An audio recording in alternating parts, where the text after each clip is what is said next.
Hello there, everyone. Welcome to Beside Peaceful Waters. I am here beside Peaceful Waters, although in transition for sure. A little bit of an update. If you've been following along, you know upstairs I had some Rili shrimp reproduce. Oh my goodness, these are getting into it right here.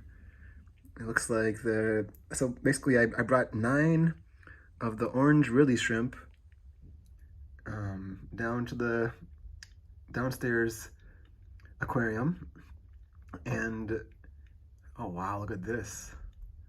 This is a completely new behavior and activity for me to see, but these two are like, there's more than enough tubifex worms for everyone, my friend. Well, hopefully this is just some ground. Wow, this is really intriguing. I wasn't expecting this.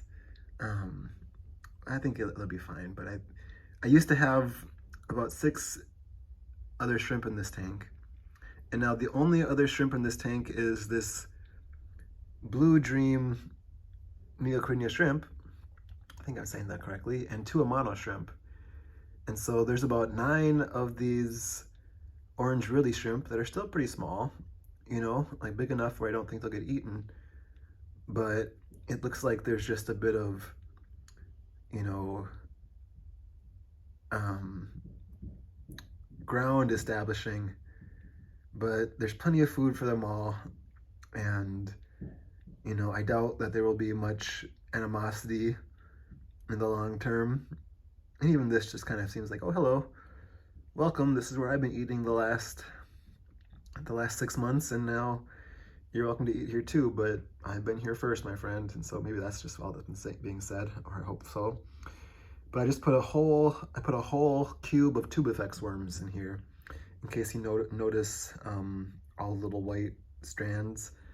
And the reason I did that is because hopefully it gives the fish something to do, and perhaps even the shrimp, once, you know, the new shrimp, something to do, just kind of like, while the new occupants of the tank are kind of getting used to it. And so we've seen one encounter here. Let me see if I can get in focus here again somehow. But yeah, I expect there will be some period of time where everyone's just getting used to each other.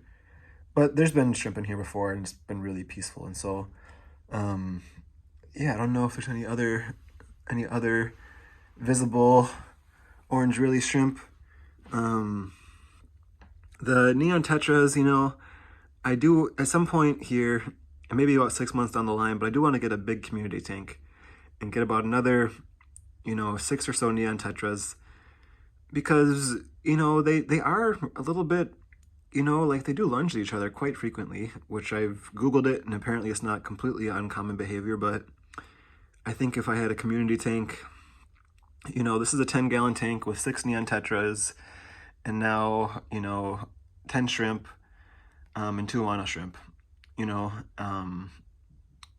and so it's not, you know, like an overly packed tank. There's a lot of open space here, lots of places for people to hide. It's very heavily planted and heavenly planted. If I were a fish, I'd love to be in this tank. And yeah, so hopefully, I don't know, but I do feel like somewhere down the line I'll get a bigger tank, maybe like a 30-gallon. That's probably the next step up, or maybe a 20-gallon.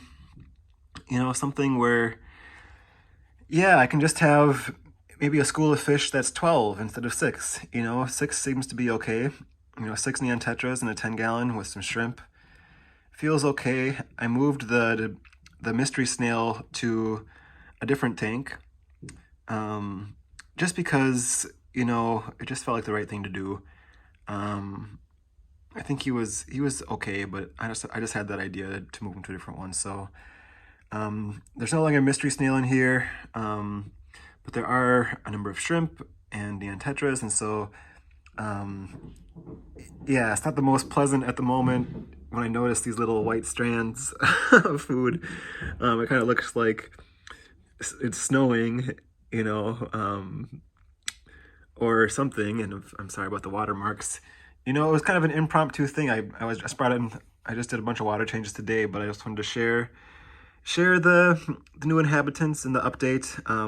This tank is still my favorite to look at, just because it has so many different varieties of Anubias. And there's a bulbitis in the back here, which is a cool fern. And yeah, just some wood, and there's even some cryptocorn growing around here, which will be fully in the next 6 months too, and there'll be a lot of cryptocorn, a lot more noticeable, because I put about 10 cryptocorn plants here. And so those would be, or maybe like 8 is a better idea of that. But there will be, it'll look very different. There'll be even more spots for the fish to kind of camouflage themselves and hide. And yeah, I just want to make this a little utopia for the denizens of this this 10-gallon tank, which is my first ever aquarium. I now have 2 others. More about that later if you want to see those ones. Videos in the upcoming weeks, I'm guessing. And yeah, thanks for watching. I hope you have a wonderful rest of your day. Please send some love to the channel. Leave a like, maybe a comment. Yeah, I'm kind of looking for, I have an empty 5-gallon tank, except for a mystery snail and maybe a couple little plants. And so, yeah, I'm trying to think of a good idea about what to do with that one there. And it's fully cycled, and it just needs some new plants and some new occupants, and I'm excited about that as well. So cool things on the horizon, but really I'm just enjoying this beautiful green slice in the home. And so goodbye everyone. Neon Tetras, goodbye my friends. One day you'll have more friends, hopefully, to kind of, yeah, but for now, yeah, everyone, thanks for watching. I hope you have a wonderful day, and I'll see you next time. Take care.